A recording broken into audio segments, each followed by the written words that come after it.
পশ্চিমবঙ্গ বিধানসভার অধিবেশনে তুমুল হট্টগোল। মমতার বক্তব্যের সময় তীব্র বাদানুবাদ। সাসপেন্ড বিজেপির দুই বিধায়ক। বিস্তারিত জানবো, টেলিফোন লাইনে যুক্ত হয়ে গেছেন আমাদের প্রতিনিধি সৌম্য মুখার্জি। সৌম্য, ঠিক কি হয়েছিল পশ্চিমবঙ্গের বিধানসভায়? দেখো, আজকে সপ্তাহের প্রথম দিনই পশ্চিমবঙ্গ বিধানসভার অধিবেশন শুরু হতেই শাসক দল তৃণমূল কংগ্রেস এবং বিরোধী বিজেপি বিধায়কদের মধ্যে বাদানুবাদের ফলে বিধানসভার পরিবেশ উত্তপ্ত হয়ে ওঠে। মুখ্যমন্ত্রী মমতা বন্দ্যোপাধ্যায় যখন আজকে ভাষণ দিচ্ছিলেন, তখন বিজেপি বিধায়করা রাজ্যের শিক্ষা ব্যবস্থার বেহাল দশা নিয়ে প্রশ্ন করতে আরম্ভ করেন। এই নিয়ে মুলতুবি প্রস্তাব আনার তারা আবেদন করেন। তার পরিপ্রেক্ষিতে মমতা বন্দ্যোপাধ্যায় বিজেপি বিধায়কদের উদ্দেশ্য করে কিছু কটু মন্তব্য করে বলে বিজেপির অভিযোগ। বিধানসভার অধ্যক্ষ বিমান বন্দ্যোপাধ্যায়ও বিজেপি বিধায়কদের কথা কোনো গুরুত্ব দেয়নি। উল্টে বিজেপি বিধায়ক মনোজ ওরাওকে সাসপেন্ড করেন। এরপরেই বিজেপি বিধায়করা ওয়াকআউট করে বিধানসভার বাইরে বেরিয়ে এসে বিধানসভার সিঁড়িতে তুলসী গাছ নিয়ে বিক্ষোভ দেখায়। মহেশতলার যে ঘটনা ঘটেছে, তুলসী গাছ নিয়ে তুলে দেওয়া নিয়ে যে দুপক্ষের মধ্যে গোষ্ঠী সংঘর্ষ হয়েছিল, সেই ঘটনায় রাজ্য সরকারের ভূমিকা নিয়ে প্রশ্ন তুলতে আরম্ভ করে। এখানে ছিল বিজেপি বিধায়ক শঙ্কর ঘোষ সহ অগ্নিমিত্রা পাল সহ অন্যান্যরা।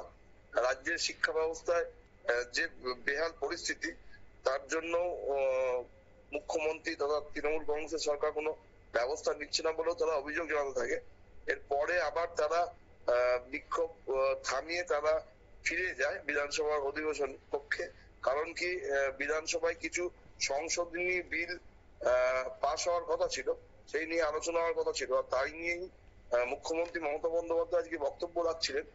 বিজেপি বিধায়করা ফিরে যাওয়ার পরে দেখা যায় যে তখনও মুখ্যমন্ত্রী মমতা বন্দ্যোপাধ্যায় বক্তব্য রাখছেন, এবং তখনই বিজেপি বিধায়কদের দেখে অভিযোগ বিজেপির যে মুখ্যমন্ত্রী মমতা বন্দ্যোপাধ্যায় কেন্দ্রীয় বঞ্চনার কথা বলতে আরম্ভ করে, কেন্দ্রীয় সরকারকে চোরের সরকার বলে উল্লেখ করে।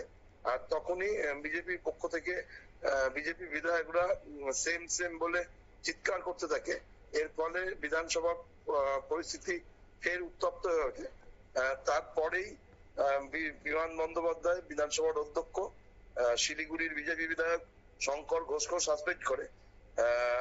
এই নিয়ে তীব্র গন্ডগোল লেগে যায়। পরে বিজেপি বিধায়করা ফের আবার বিধানসভা থেকে ওয়াকআউট করে বাইরে বেরিয়ে আসে।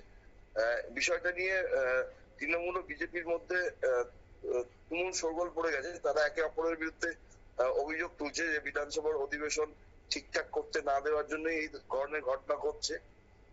পরিস্থিতি কেন্দ্র করে রাজনৈতিক মহলেও শোরগোল। কারণ এইভাবে যদি একে অপরের সঙ্গে গন্ডগোল করতে থাকে শাসক ও বিরোধী দল, তাহলে রাজ্যের উন্নয়নও কোথাও একটা ব্যাঘাত ঘটে। মানে 2026-এর বিধানসভা অবধি এই পরিবেশ চলবে বলেই মনে করছে রাজনৈতিক যারা বিশ্লেষক আছে।